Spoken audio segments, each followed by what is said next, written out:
Hello, everyone. In this podcast, we will be discussing sensitive topics such as sexual assault. It's important to take care of yourself while listening.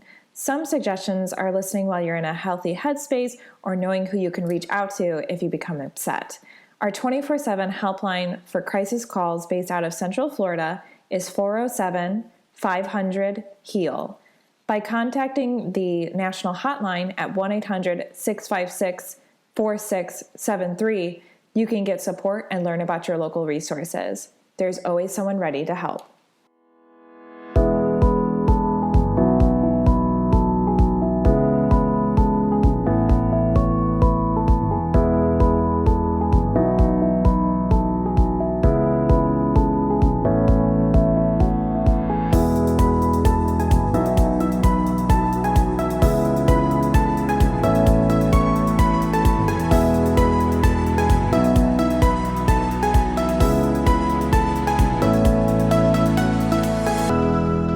Welcome to the Victim Service Center podcast. Here we sit down with professionals that serve survivors and victims of trauma or those who've experienced violence and have conversations about social issues. This week, we are talking about male survivors. My name is Emilie Mitchell. My pronouns are she, her, and I'm the education coordinator at the Victim Service Center of Central Florida. With me today, I have Ralph Reinert. Ralph uses he, him pronouns and is a retired executive for a Fortune 500 company. Ralph is the father of 2 and a pop-up of 5. He is also a survivor of childhood sexual abuse and an amazing volunteer at Victim Service Center where he participates in outreach, education, and co-facilitates our men's support group. So Ralph, thank you so much for being here today. Quite welcome. My pleasure. Looking forward to this. I'm really looking forward to it too. And I also have Miles Poola-or. Miles goes by he, him pronouns and is one of our therapy interns at the VSC. Miles is originally from Thailand, where he received a BA in English and worked as an English as a second language teacher before deciding to move to the US. To further his education in 2019, he received a Master's of Arts in Applied Linguistics from Columbia University in the city of New York, where he developed his passion for the relationship between language and mind. Currently, he's pursuing his Master of Arts in Clinical Mental Health Counseling at Rollins College, where he is also pursuing a certification in marriage and family therapy. Understanding that everyone has different stories, Miles has a strong passion for working with and educating public on trauma and intersectionality between gender and race, especially in the LGBTQ plus community. So Miles, thank you so much for being here as well. Thank you for having me. I'm really excited to have this really long overdue conversation. As a brief introduction on this podcast, we often address myths surrounding sexual violence. And one such myth is that only those that identify as women experience sexual assault. So today we will be debunking that myth and many others in regards to male survivors. We'll be discussing the culture of silence around this topic and how toxic masculinity can contribute to this. And we'll also be discussing how we can better be supporters to male survivors in our lives. So with that, I wanted to start off first kind of with some statistics here. So according to research, 1 in 33 men experience sexual violence. But if we take into account childhood sexual abuse, that number is more around 1 in 6. And actually, 1 in 10 rape victims identify as men. So I think society as a whole could be shocked to read these numbers based on the myths that I was kind of talking about earlier. So why do you think there is so much silence on this particular topic? Well, I think because men, the creatures that we are, as you know, different than the opposite sex as far as mentally and physically also, but mentally, where the macho, you're taught from being young to be, this guy that's strong and whatever, and has nothing to do with it, in my opinion. But most of the men don't feel that way. They feel that they have to support themselves and be the strong guy. And then on all the other myths that are out there about men and sexual abuse, it just shuts you down. And it did for me for a long time. So anyway, I think it's just part of our culture. It's better now than before, but not good enough. And I personally feel, no statistics involved, but I personally feel that the numbers are even higher than what we say they are. So I can kind of gonna want to go off of what Ralph just said. I think what contributes to the silence that we have among men, right, is the cultures for sure, because like we men were taught, right, express emotion is for women, for girls, men supposed to be like very stoic, very strong. The sign of showing emotion is a sign of weaknesses. Mostly in our cultures, we were taught like that. So and to support what Ralph just said, that I personally think it's more than that, more than the statistics that like showed. And this is because it's contributed to silence. Not a lot of men feel comfortable enough to step forward and share the stories and contribute to the stats. I think like most of majority of the contributors in silence that we have among survivors, male survivors of sexual abuse in particular, is the cultures that we were taught, that men supposed to do act certain ways, do certain things, not feeling emotions, not talking about our emotions. And I think that's pretty dangerous in our society, I think. Definitely. I appreciate both of your perspectives on it. And yeah, I'm really glad that you brought up the fact that whenever I share statistics, I like to mention too that these are just reported numbers. And so this is just what we know.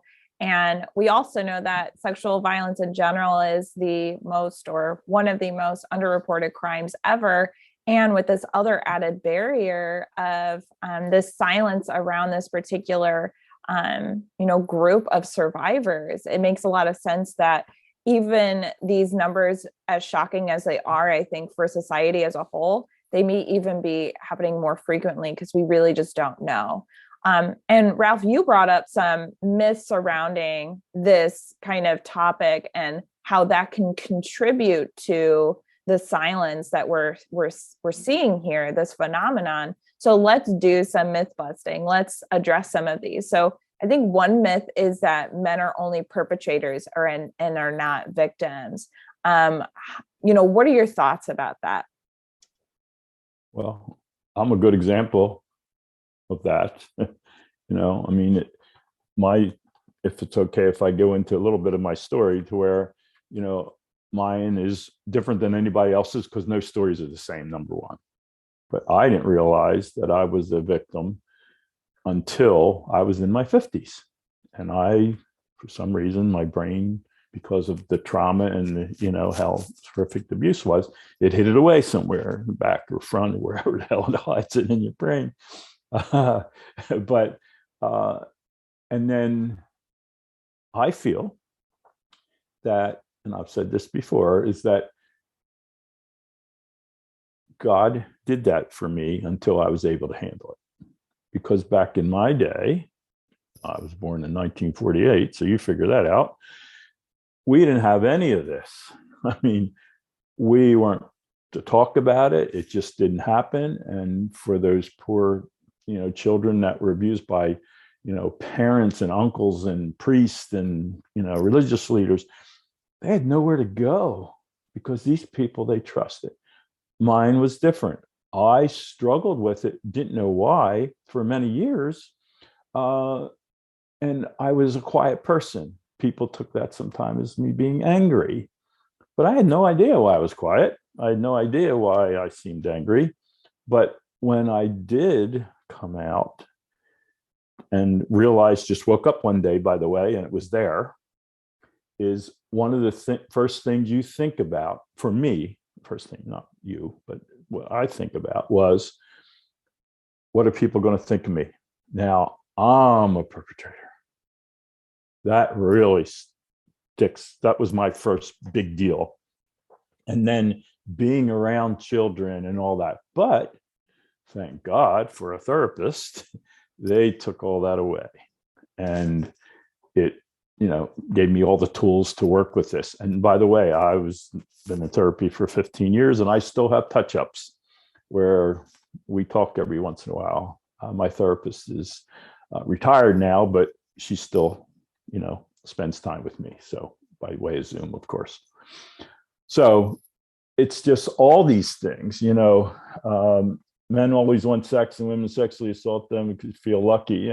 Come on. I mean, when you're a child, when you're 8 or 9 years old and you're being abused, your physical makeup is going to make you get aroused. It has nothing to do with the brain. I mean, it's just, it happens and people say about that. But, and then you think about, well, why did they pick me? I'm one of 16 children. And why did they pick me? Why did this person pick me? And by the way, it wasn't a family member. But why did they pick me? There's all these, I had 8 other brothers, 6, 7 other brothers. And that's a biggie.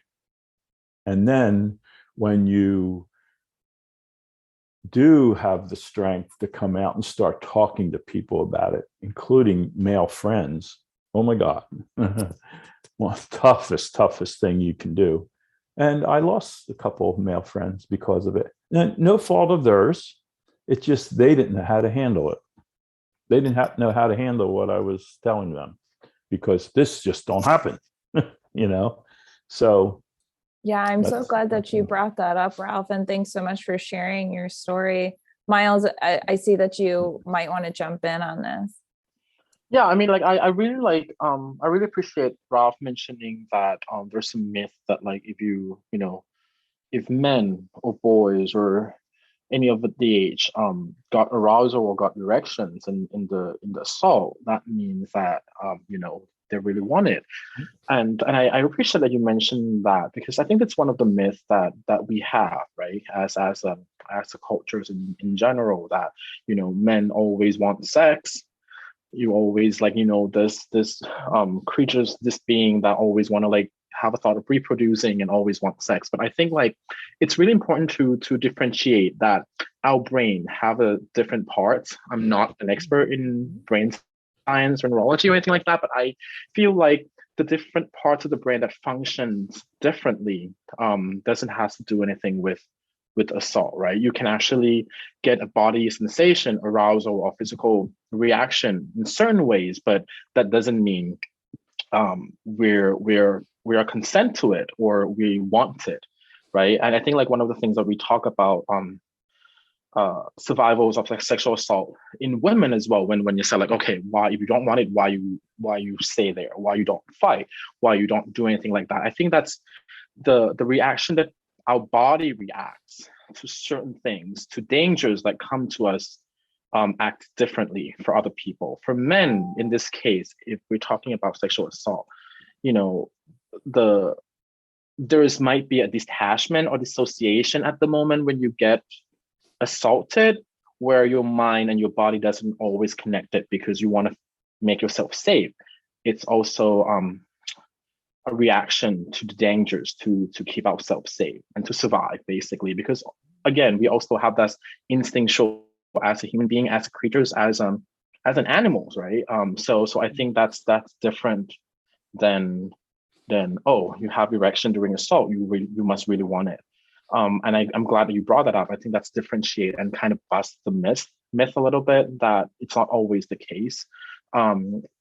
I think you also mentioned, Emily, there's some of the other myths that women cannot be perpetrators. This is also another thing that I find really interesting because it's really interesting because I think society kind of, we are living a patriarch society, right? Everything is about men. So we kind of think that women cannot be perpetrators, but again, women is also a sexual beings, right? So it's not always the case that it's only men who want sex, who have desire, who wants the need to reproduction or anything like that. It's very more nuanced than just you have erection, you must want sex, and men can only be perpetrators. Yeah, I'm really glad that you highlighted that as well. Essentially, what you brought up was this victim blaming culture, which adds to our rape culture. And I think that those who have, certain genitalia that, obviously penises can get erect, but that doesn't mean that they were asking to be assaulted or that they enjoyed the assault. And I'm really glad that, again, no one asks to be sexually assaulted. Is never the survivor's fault. That should always land on the perpetrator. And that's why I wanted to bring this up, because I think victim blaming can look a little different depending on the survivor. And so in addition to that as well, I think that kind of goes into our culture that assumes that men always want sex. And I think that can also blur the lines of coercion and verbal coercion as far as women who are perpetrators, and assuming that men want sex and then moving forward with, not respecting people's boundaries and then assaulting individuals. So I think that, these are all kind of contributing together and into this rape culture where men are silenced, not believed as well when they come forward. And then we're not understanding consent either, because we assume that men always want sex. So women perpetrators are probably just disregarding their consent in general, because consent doesn't work that way. It should not be assumed ever, right? In some cases, is that in mine, for instance, when you're abused, when you're a child and you finally come out, sex is something that's not high on your priority list. It wasn't for me. And through my life, it's been this way. And then realizing later in my therapy that my therapist let me know that there was a female that was abusing me, and I didn't even realize that it was abuse. You know what I mean? It's like something was happening, but to me, it was okay, but it really wasn't okay. So I'm so glad that you brought that up, Ralph, because we just did an episode on verbal coercion in general and other coercion. And I think that this misunderstanding of, consent as a culture, a lot of people could be listening and realize, oh, there were boundaries that were crossed and that wasn't okay. In addition to that, too, another myth that you brought up, too, was those that are abused or men that experience sexual assault or sexual abuse will go on to abuse others. And I just want to bust that myth again, because it's super important. I think that there's this idea that exists. Does anyone have any thoughts on that before we move forward? Well, it's for me, like I mentioned, it was real high on my priority list of people thinking that of me if I would tell them that I was abused. And that was that. Not anymore, by the way. I don't feel that way anymore. I'm healed now, and I'm been a survivor for a long period of time. So, but that was a biggie for me. Just what people would think about me. Yeah, thank you so much for saying that, Ralph. For putting that in and for your experience. I think there's something really important to be talked about here, right? In terms of like the abuse, becoming abusers. Of course, it's not always like 100% guaranteed that the abuse is not going to be abusers or vice versa or anything like that. But I think like this is why it's so important for people to step out, listen, and encourage survivors to seek help and help them and believe them. Because I think one of the myths, and I don't know for sure, but I feel like the reason being for that beliefs and that myth is because we don't even talk about their experience of being abused, right? And a lot of times when we kind of hold it in, suppressing it without processing it, we do things that a lot of times people cannot really explain why, even though they resent that action, because that's what happened to them. For example, let's say abuse, right? If someone got sexually assaulted, raped as a kid, and you haven't been processing that and suppressing that for the longest time, like as your story mentioned, Rob, you haven't really thought about it, you haven't really come to realization that this affect you and how you live your life until your 50s. And I think that's one of the sources why if you don't talk about it, yes, the myth might become true. But if we step up, process it, help each other, that's not necessarily true. I don't think it comes back to if we're willing to talk about it, so we can process it through and not reliving that experience as the abused or as the future abuser. Yeah, and it's also in my case, I didn't realize this until I was in my 50s. And when I was in my 20s, I was a Marine for 4 years. I was over in the bad place. And, Marines don't talk about this. This is something that, come on. So again, I was very successful in my career, which, I started out as a carpenter and, I only went to high school and became an executive of a company. So, but someone said to me once, a friend said, Ralph, I think because of what you went through in your life, even though it was horrific, gave you the drive to become the person that you are today. Yes. And I was going to say that because I think people deal with your own stuff differently, right? Some people might do things differently. People use that as a drive to move forward and to improve themselves. Some people might not know how to deal with it personally, and without asking for help, they might end up doing things that might be harmful to them. We're not talking about. But it was subliminal. I didn't subliminal. know. Right. Yeah. My brain knew it, but I didn't know it. So I think that's why people react to it differently. Some people might turn to drinking, drugs, or anything like that, but some people just drive toward that self-actualizations, right? And I think that's why I feel like this myth it's definitely a myth, because it's no concrete measurement of that's always going to be the case. I think it's very individualistic, and I think if people are more open and less, the notion of coming out and telling stories and get help is less stigmatized. Just think about how much we can drive the society forward to in a more healthy relationship that we have in society. Definitely. And I remember addressing this myth when I was an undergrad as well.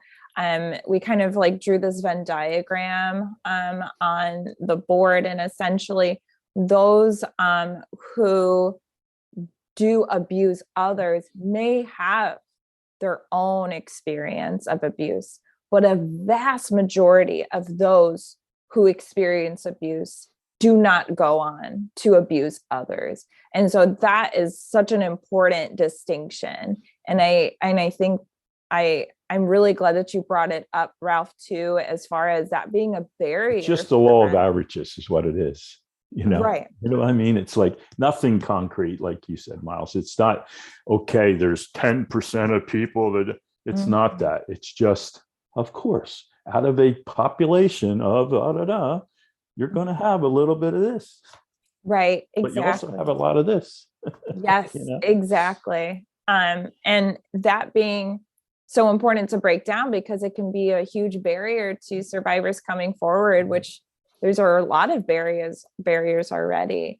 And I wanted to check in and to see what are some other barriers to seeking services that you think male survivors may experience because of the culture that we live in.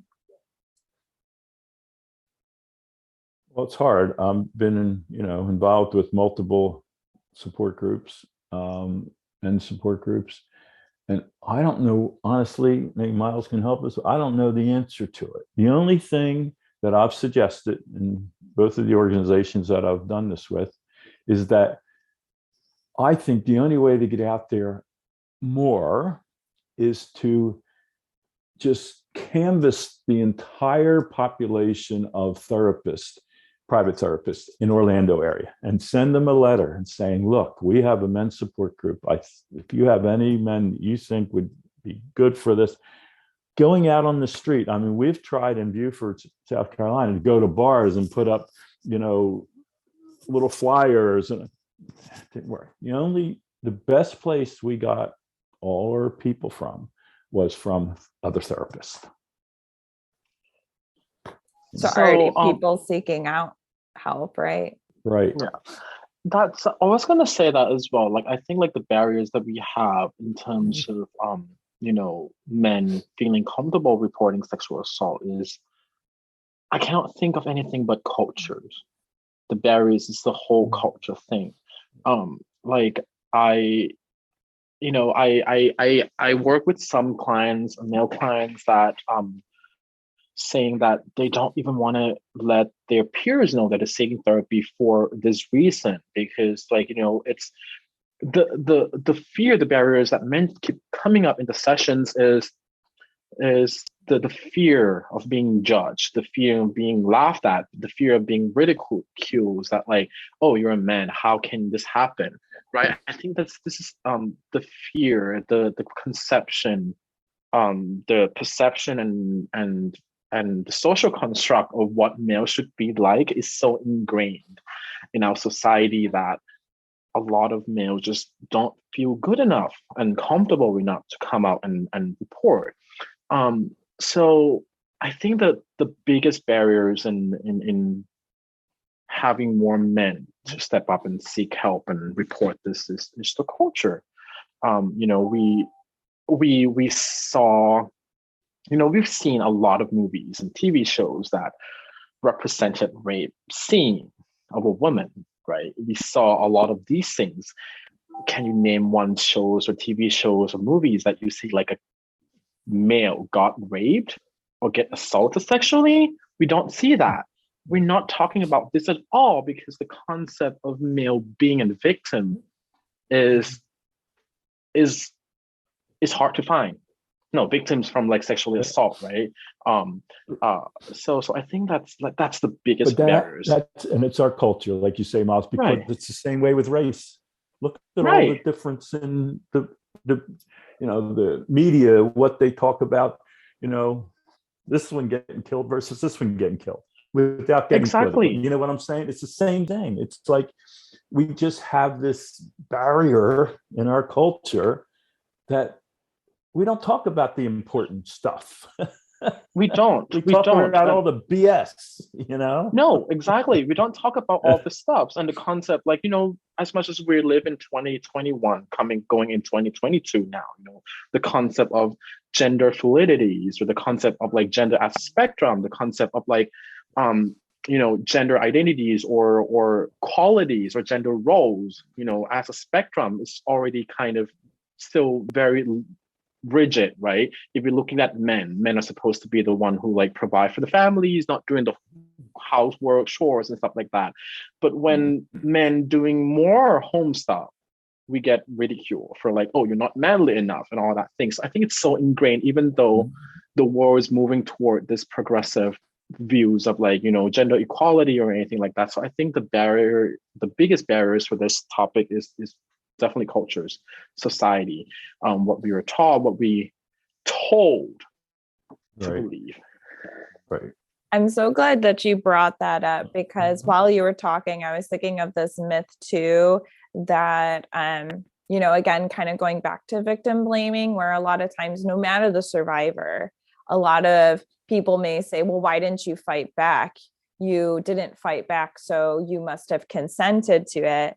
And I think that this kind of becomes even twofold for male survivors, because there's this concept of, well, men are supposed to be strong. They should be able to fight back, right? And so that can kind of contribute to this idea of like, oh, you must be weak or you consented or all this stuff.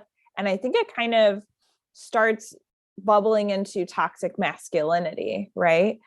So how would you define toxic masculinity, and how does it kind of contribute to this silence culture that we're talking about? That's a great question. That's a really great questions.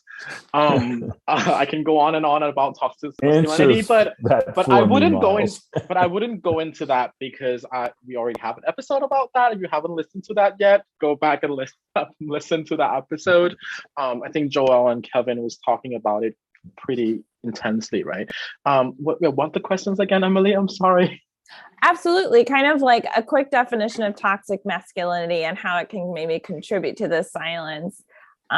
Because, and kind of, it brought it up earlier too. I think that toxic masculinity can essentially contribute to this inability to be vulnerable around your male friends and other people in general, like men not being able to be vulnerable ever. But I wonder if it does make it harder for survivors to connect with male friends, because you were mentioning, Ralph, you lost some of your friends too. So I didn't know if anyone wanted to kind of talk about that piece to it and how kind of the shame and isolation that this can come for male survivors. And that was a culture thing, because the two friends that by the way, I've had other male friends that kind of are different now, but the two that I lost, they just couldn't handle it. They just didn't have the ability to handle what I was telling them, and they couldn't comprehend how that could happen. And, but I didn't judge them. I still love them as a friend, even though I don't have them anymore. But yet, it's just goes back to culture, what we were taught, what we do every day, how we handle things. And, it's just, I don't know how we fix that, except as we all go, and you mentioned this, I think, somewhere about education. You can educate and educate. Just like you can talk about political things to people, you'll never change that person's political way of thinking because they believe what they believe. It's kind of the same thing. You can that person who will judge you and think you're a perpetrator and they won't, God forbid, let their kids be around you. You're not going to change that person's mind, because that's embedded in there somewhere. Just like we were taught to be prejudiced. The people that are prejudiced, we're taught to be prejudiced. When you're young, as you know, your brain's a sponge, and you pick up stuff that your parents and your loved ones never would think that you heard or saw or whatever, but you're taught to be prejudiced. You're taught, even people will rebuff and say, no, bullshit. We're not prejudiced. You're taught. You follow what you were brought up as, And by the way, I'm not doing this as a therapist or a psychologist. It's just what I've experienced, Well, thank you so much, Ralph, for mentioning that the cultures like that you were taught, right? I think I'm not the best person to give definition of toxic masculinity, but I think we get into something here when Ralph said we were taught. It's the cultures, right? So I have to Google real quick of the exact definition of toxic masculinity. The concept of toxic masculinity is used in academia and media discussion of masculinity to refer to certain cultural norms that are associated with harm to society and men themselves. So it's the norm, the cultural norm, that we associate men, the characteristic that we associate men that actually harm. So when you mention the cultures, you mentioned the prejudice, and I also mentioned that, gender fluidity, gender is the spectrum, right? So toxic masculinity is the rigid concept that people associate certain characteristic with men. For example, being strong, being aggressive, for example, certain phrases we tell things to dismiss any bad behaviors, as for example, boys will be boys, right? Something like that. Those messages that kind of plant the seed in our brain to say that this is how men's supposed to be, right? Men supposed to be bully. They didn't mean anything. They just making fun because boys will be boys, and all of these things kind of ingrained in our society, and that can contribute to toxic masculinity, right? And it leads to misogyny, it leads to homophobia. If we're growing up, we might see kids who is not into sports, into theater, into arts, and what's going to happen? The other boy is going to make fun of them using calling names and all that thing. But if we go to the principals, we go into report anything like that.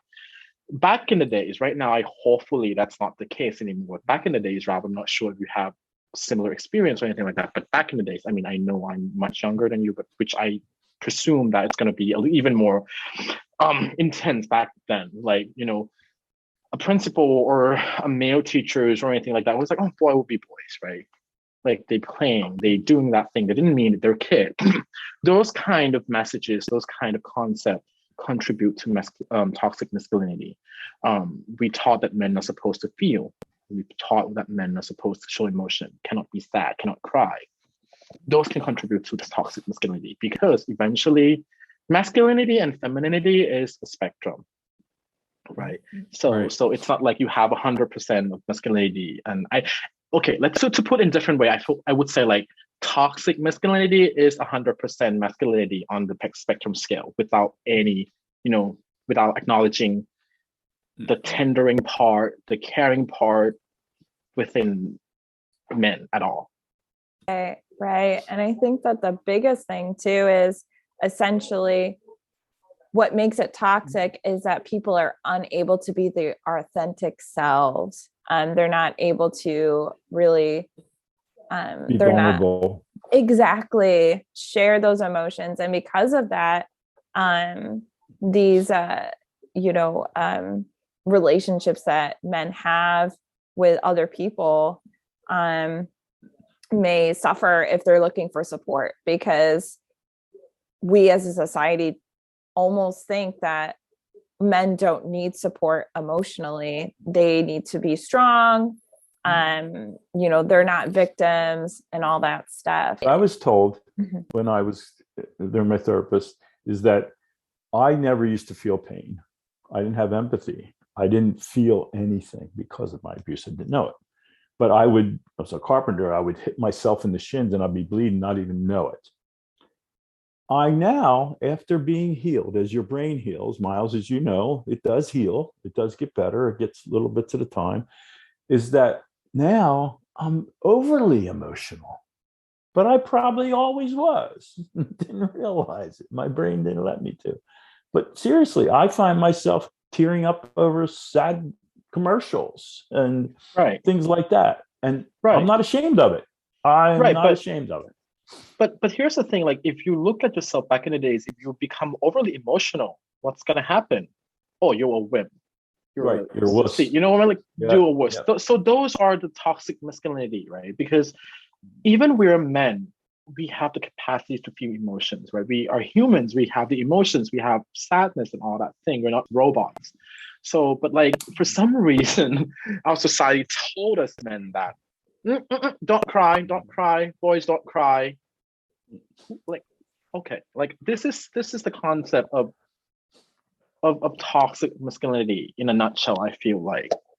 So in a funny way, I've said that to Emily about, like getting caught walking down the, shampoo aisle and you buy yourself some Olay body wash. Well, what the hell? My skin's the same as everybody else in the world. And you use Olay body wash. My skin feels really good for 74 years old, So, and again, I don't care if I get caught and get a dirty look from some dude. Absolutely. Yeah, we all have the same skin. I'm so glad you brought that up. And we can definitely keep going down a rabbit hole of toxic masculinity, like you were mentioning, Miles. And if anyone's interested in that particular topic, please check out the podcast on it, because we talk a little bit more about those things. But you mentioned, Ralph, your healing journey. And we talked already about like your story and things like that. I wanted to check first, what did you find healing in your journey? And then also, what do you want people to take away from your story? Well, to realize, number one, that can happen to anybody. I was brought up in a very religious, caring, loving family. It happened to me. And it has no boundaries. It's just can happen to anybody. And I always come back to therapy, therapy, therapy, therapy. I was very fortunate. I spent tens of thousands, probably 100,000, I don't know, in therapy over the years. Thank God I could afford it.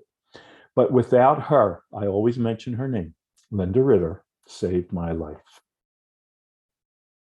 And if you can get someone in front of a therapist 1 or 2 times, I made her swear the first time I met her. And by the way, I picked her out on Facebook. I mean, one of her things on the internet. I made her swear that she would never repeat my story, ever, to anybody. I've spoken in front of hundreds of people. So I think the most healing part of it is the tools that it's tough in the beginning. Oh my God, it's so tough in the beginning.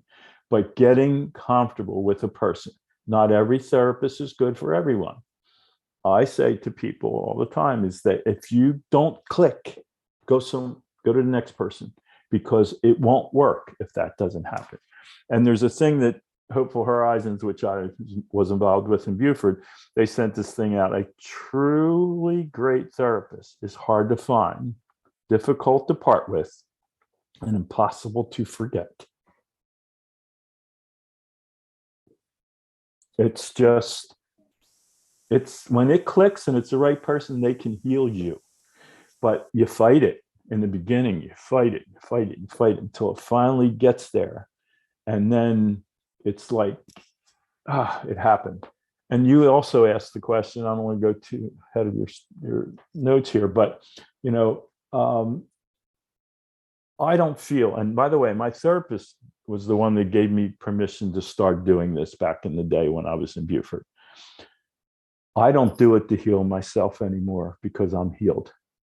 I do it to help other people, and that's helps me in a way. But as far as dealing with this and working with it, people say, well, don't it bring back memories on? Yeah, but I had the tools and how to deal with that. It doesn't get to me anymore. Of course, you get emotional when you hear some people's really horrific stories, but I don't do it for me anymore. I don't do it to heal myself anymore because thank God I'm healed. I'm a survivor. Thank you so much, Ralph. That was super powerful, that quote that you shared from Beaufort. And I know that we'll talk a little bit more about like male support groups, but I wanted to check with you, Miles. What are some of the things that you work with your male clients? Ralph was talking about the power of therapy and things like that. And in addition to that, we talked about how like toxic masculinity can be kind of a barrier maybe in therapy when it comes to vulnerability. So any thoughts on that as well? Oh, definitely, Emily. First of all, I'm gonna I really appreciate your story, Ralph, and I think that quote was beautiful, exceptionally beautiful. I think that captures the relationship between a client and therapist really well. And I have to say that I agree with you that there's not like a therapist cannot heal everyone, right? You have to find the right fit. It's almost like finding a partner, and how hard finding a partner is. It's basically the same thing, because the relationship between a therapist with a client is very, very unique and probably the most intimate experience you'll ever have. It's a very intimate experience. And I think like it will take time, right? It will take time for a lot of people to find the right fit, and the fit makes everything different, like makes a lot of difference to it. So to answer your questions, Emily, what are some of the things I work and make sure when I'm working with male clients, right? I think like, and ties with toxic masculinity is providing a safe space for them, for sure, because they're trying to build the trust and the comfort in the sessions for them, and really listen and providing the space and believe them. I know a lot of times sexual assault victims and survivors in this case having a hard time finding someone to believe them. A lot of times they're withholding the information because they feel like nobody's going to believe me. And this all apply across the board, right? Even women experience the same thing. It's even more intense and even more difficult for men to feel that no one's going to believe me. So I think like one of the things that I commit in doing in every session is making the clients feel comfortable with the session. Let them know that this is a safe space for them to, be able to talk of anything. Like a lot of clients, like you said, I have clients that come in and tell me that like, okay, you're not going to tell anyone, right? Like confidentiality is the main thing in any counseling. So that's a really huge part of it. And I think that's the majority of what I've been working with clients to, like, provide a safe space, that comfort, and make them feel comfortable enough to share. And it's not going to happen in the first session, second session, or third session. Sometimes it takes months and years to build that relationship. As Ralph said, it's the most intimate experience anyone can have, right? It's different. It's not intimate like you and your partner and you and your parents, because all this stuff you probably don't talk to your partner, or sometimes you don't talk to your parents at all, right? But so it's a different kind of intimacy. There has to be an absolute trust. Yeah, exactly. And I think that's one of the things that majority of us as a therapist strive to create for our clients in the session. Absolutely. And I really appreciate you both kind of sharing that. If it's not clicking, that relationship is super integral. And so you have a right to kind of shop around, and see what works for you. So I always like to empower individuals and let them know that it can take time, and, be patient, and know that, healing doesn't happen overnight. And there could be days where you do feel a little more maybe affected by someone else's story than, the day before. And it's not like you're going backwards or anything like that. So always want to break down those myths too. And not that they're bad therapists. I'm sure there's bad of everything, but I'm not making it come across as there's bad therapists, but I'll give you a little example. And some of the clients we had in Beaufort on my support group was that this one guy, I remember, he had a therapist that's starting out where they were pushed the religion on him. This guy was not religious, and he had to move on, but he was tied in. Finally he made the move, and he excelled. He was in front of the wrong person.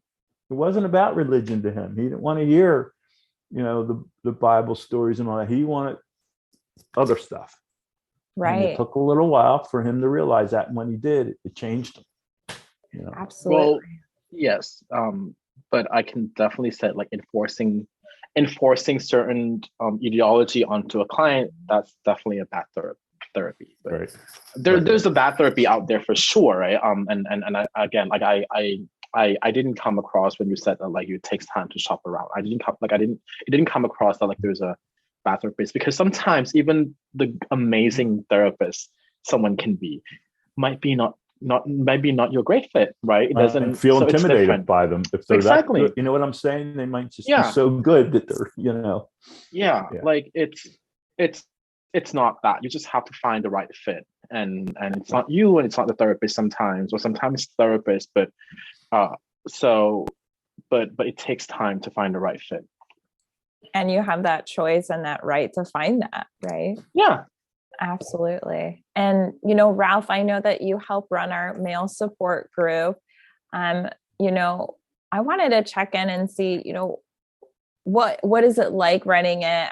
Has it been healing for you? And why are male support groups so important, or can be important?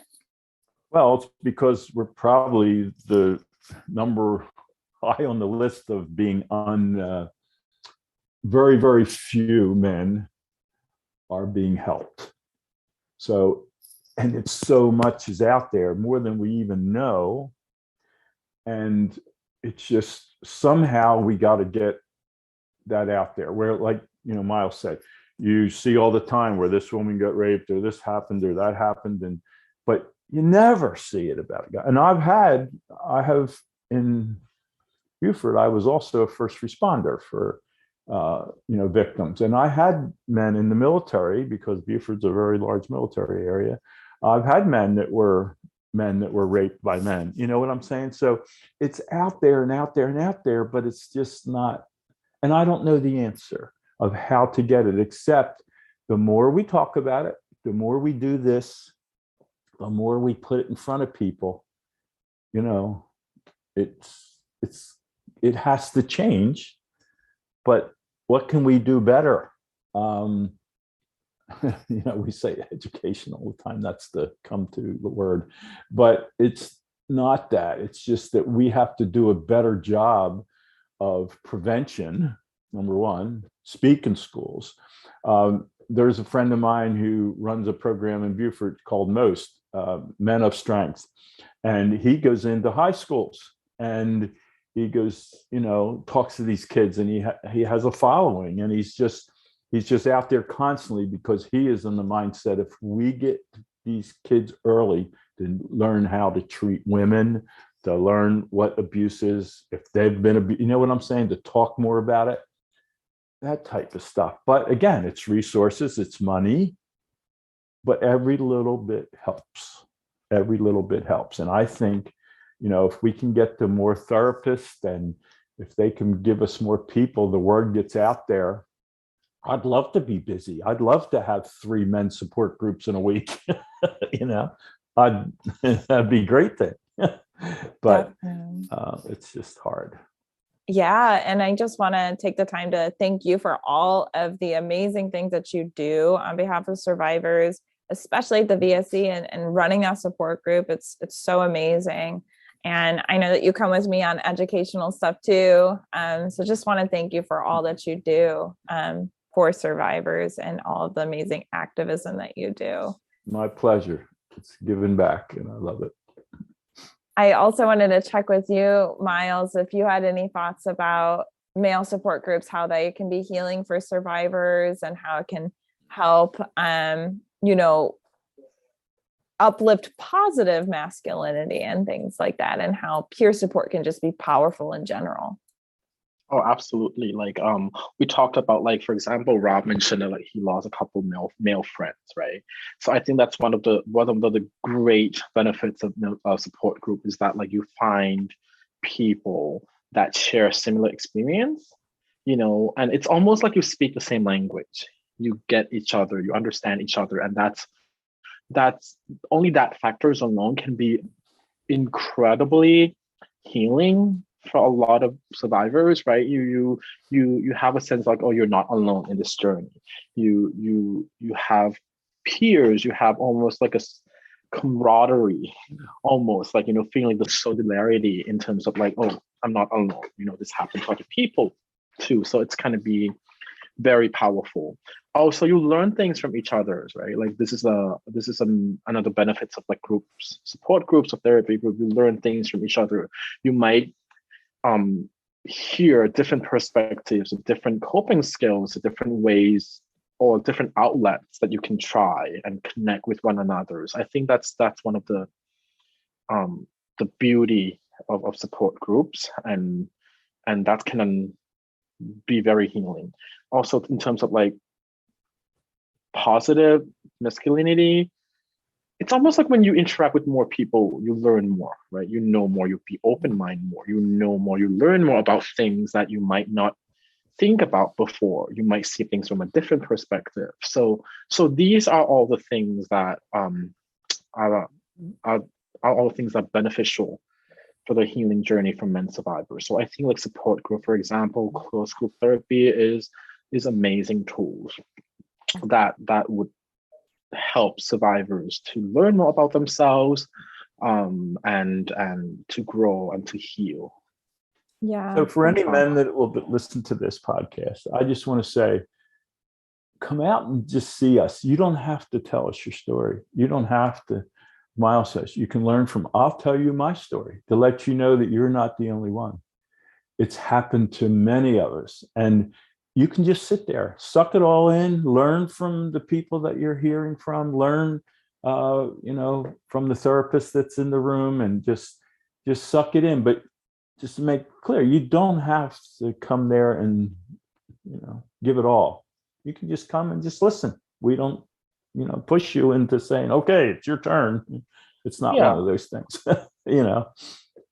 That's definitely true, Ralph, and thank you for saying that, because I think healing has a different stage, right? We are probably at the same different levels of healing. Some people just want to get better. Some people just want to feel like I'm not alone. Some people just want to process through, and some people, like you, for example, Ralph, just want to, use your experience and turn to something else. So, we are on a different stage, but the courage or the effort or just stepping out and being a part of something can already be healing, right? I think you was absolutely right, Ralph. You can actually show up.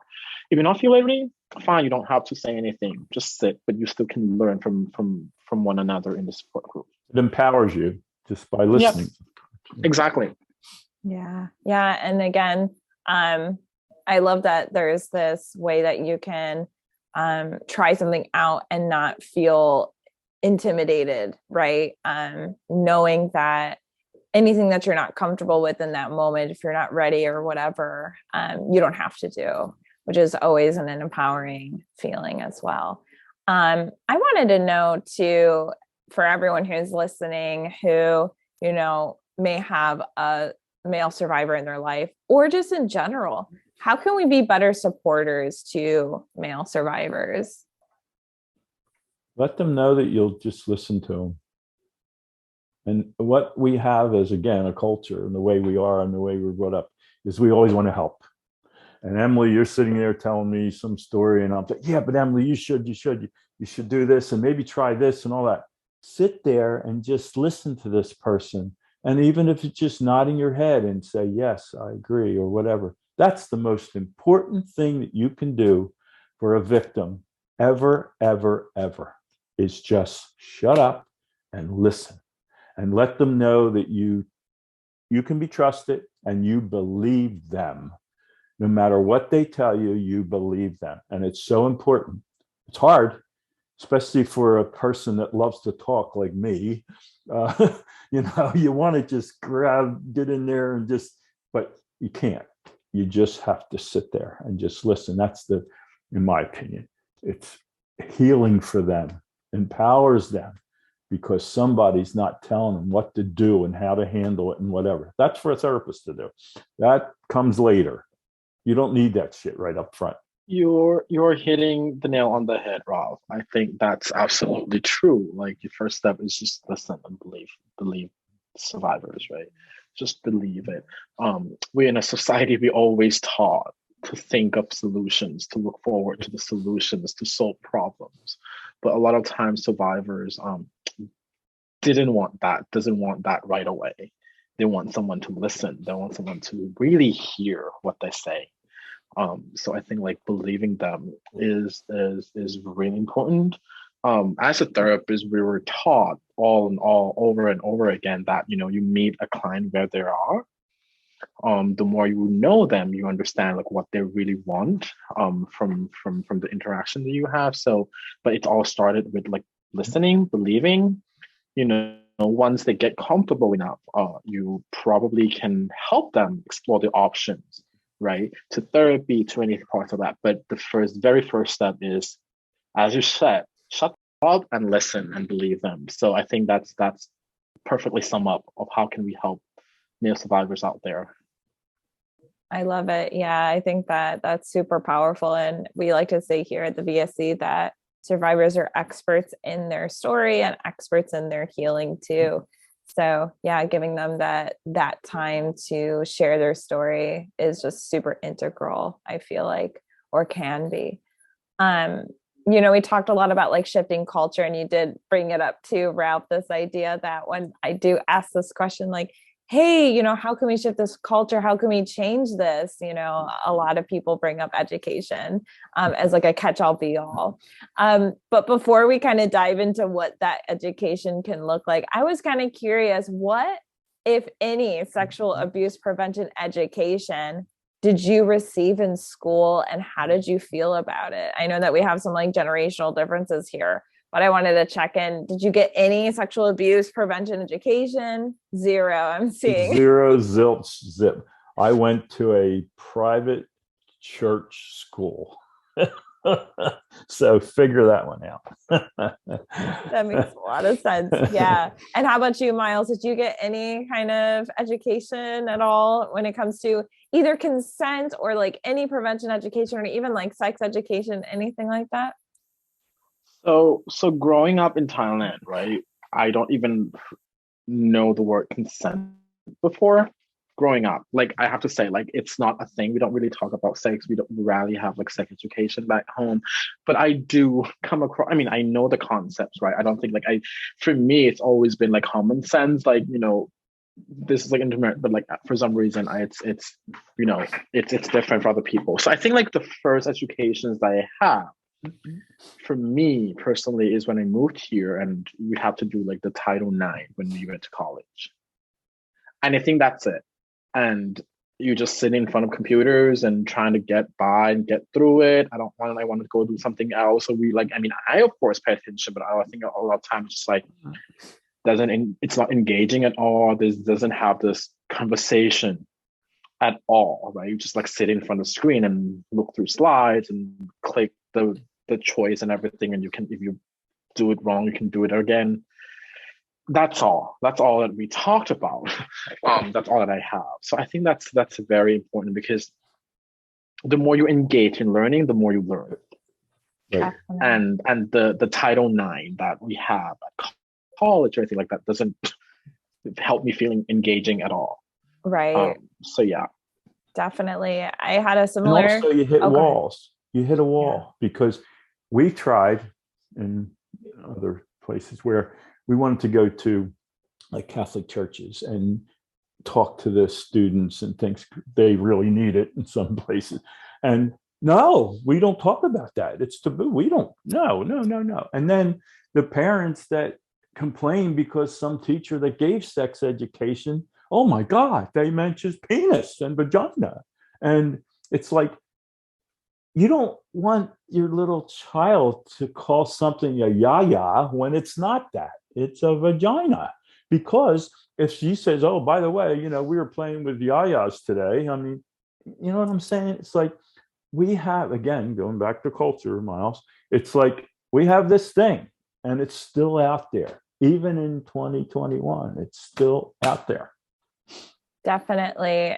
You bring up a really amazing point and important point, Ralph, which is in childhood sexual abuse education, we need to empower people, parents, guardians, individuals who teach children the proper names for all their body parts, because abusers will use that as a tool to keep secrets and things like that, because the child will not be able to communicate what is happening to them and what makes them uncomfortable. And I bring that up because of course childhood sexual abuse is affecting people of all genders.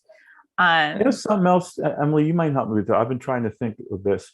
What is that thing that you fill out? There's check marks on, and it says something score. The ACEs score, the ACEs Adverse Childhood Experience. A lot of people score. Push that, and I have a little bit of a pushback on that a little bit. I have one. Now I should have 25 ACEs, but I have one. So it's not as important, I don't think, again, personal opinion, is that some people make it up to be, that's so important that you fill out the ACE and you have it doesn't apply to everyone. You know what I mean? Because I've thought about it and filled it out, and I'd say, I'm a 1. Yeah, it kind of goes back to that myth of, perpetrators only, there's only one type of victim. Or, again, going back to your story where you were the president of this Fortune 500 company, and people may be surprised to hear this story, but it shows that, survivors come from all walks of life. And they do not discriminate based on, social economic status or things like that. There may be more individuals who are more at risk for things like violence, but that doesn't mean it doesn't happen in other groups. So I think that that's important to break down too. What do you think of ACEs, Miles? What I said, my comment. I think it's really important, ACEs, and you said you have one, right? Mm. And you feel like when what do you mean by like people pushing it? Like, what do you mean Well, by I've that been to a lot question? of different, seminars and things like that, and people, say, well, this person had 5 ACEs and this person should have this or that. To me, it's not as important sometimes as to me as it's pushed. You know what I'm saying? Because you want to put more down there, but it really it's not true. You know what I'm saying? So I hear what you're saying. I think like it's important. I think like ACEs. I love ACEs. I'm not. I'm not. I'm not a proponent of pushing anything. And again, I feel like it's important to like meet the client where they are, because sometimes even though they don't realize that they might feel like they don't have a lot of ACEs, it doesn't mean they don't have trauma, right? Like I think like we kind of have to like look at things like more holistically rather than just like stick with a certain assessment. I think there's a lot of people who out there who kind of like stick more with than assessment just that. because it's measurable, right? It's easy. It's look in the paper and like you see like numbers and all that thing. It's quantifiable. It's countable. But I think working with humans, working with clients doesn't work that way, right? It's not always quantifiable. My experience, even though I accept like, okay, I feel the pain. I feel like I have 5 ACEs, for example. The level of traumatic experiences might not equivalent to one incident of traumatic experience in the past or anything like that. So it's very holistic.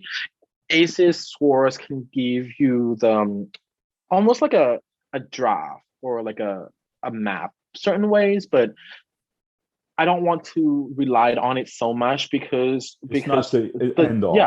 The gist of it is the story. The gist of it is the important is that their experience, the story, what they're really going through, what they have experienced. I think that's more important than any assessment scores out there.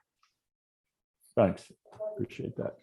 Yeah, I think that is a really important point too. And I've done a podcast before with other therapists, of course, and they bring up how like trauma looks different for other people too. Right. Like what one experience may not feel as traumatic for one person, but may feel very traumatic for someone else. So everyone's different. Everyone's different. They process it different, et cetera. Yeah, totally. And I really appreciate this conversation that we've had today, and for you to both bringing your perspectives of it, and you, Ralph, sharing your story.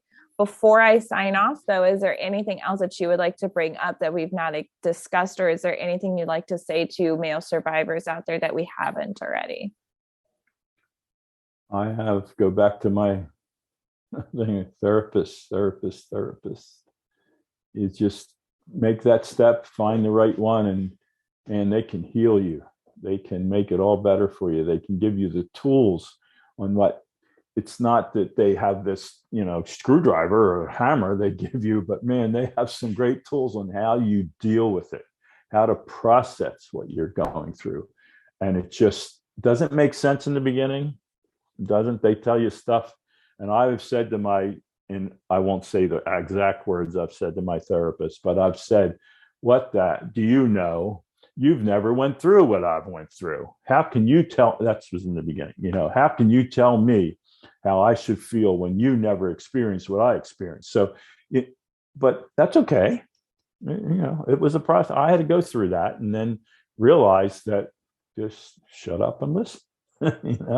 They have the right stuff for you. So it's hard at first, but a therapist can save your life. Believe me. Thank you, Ralph, for saying that. I think that brought up something that I feel like really important to realize that, and I got that a lot from clients as well. Like, how do you know? You're not me. You didn't have my experience. And that's a really interesting question, and I understand where it comes from. And a lot of survivors out there might feel similarly, right? I think that human connections means everything, right? Sometimes I can tell, like, not all therapists can know that. I don't know exactly how you feel. but I know that a lot of most of the therapists out there really want to help you heal, right? We can say that I'm not gonna play pretend that I know exactly how you feel, exactly how male survivors feel, and I think it's important to address that. But I know for a fact, speaking for myself, I really want to help others heal, because even though I don't have the exact same experience, I can feel pain. I can feel, sadness. We're all humans. We have the universal emotions that we can feel. And that sometimes it's enough to connect with male survivors.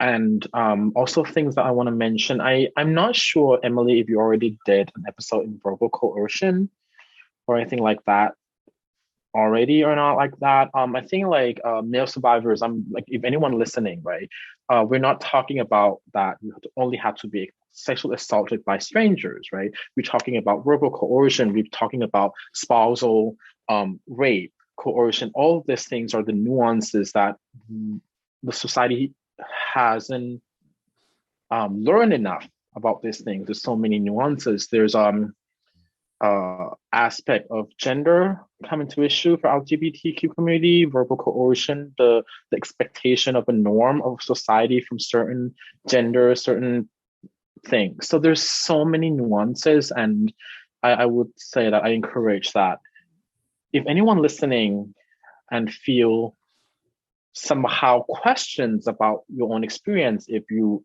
experience those things, reach out, seek help, and I believe that the right therapist will help you figure it out, even though you probably couldn't quite articulate your experience yet. But if you have a gut feeling of like, I might experience something, reach out, seek help, and start. The healing can start over that, because it's so much more than just walking home at night, get hit in the head and got raped. It's not always that, right? It's always in a relationship, coercion, manipulation, spousal, rape, assault. There's so many nuances in this experience, and I encourage that people. Something we didn't touch on, Miles, which you did a little bit there, was that, again, one of the things that I didn't mention of what comes to mind is, and I've been told this by a couple of people, that, oh, so you're gay. Mm-hmm. Very close people to you. It was like you told them the whole thing. You shared. Well, if you're gay, just say it, So that's another thing that a straight person thinks of as a male, macho guy. Oh my God, people will think I'm gay. So anyway, we didn't touch on that, but that's another one that right. is a big thing. Actually, that brought up the myth that I was reading about as well. Like I said, like only gay men sexually assault other guys, or only gay guys are sexually assaulted, which is not true. Not true at all. Not true at all. Not true. Even though we have probably bad reputation, gay men have a bad reputation, like associated with sex. So promiscuous, and all that thing. It's not always the case. It's not always the case, and that's another myth, right? And there's a majority of heterosexual men who somehow feel powerful, when they assault other men. But that doesn't define that they're gay, right? Sometimes, because as I said, gender is so fluid, and sometimes if heterosexual men have sex with men, occasionally, but they might not identify themselves as gay, right? So there's so many nuances and intersectionality, as I always said, and all, like the fluidity, the spectrum that have to be considered in this sense as well. Definitely. I think that, that was an important myth to bring up for sure. And again, it kind of just goes to show that it really is about power and control, like we've mentioned a lot. And also I appreciate that we kind of are talking as well to, let survivors know that if you feel like a line has been crossed, it has, and it's okay to talk about it and reach out for support. Even if you have that gut feeling, like you were mentioning, Miles, you deserve support. So I think that that's a wonderful place to kind of sign off here. So thank you for listening to the Victim Service Center podcast. The VSC is a nonprofit organization that provides free confidential counseling services for survivors of any kind of trauma in Central Florida. To learn more about our services, please visit victimservicecenter.org. And to everyone listening, healing is not linear and you are not alone. And thank you so much, Miles and Ralph, for joining me today. Thank you for having me. Come see us.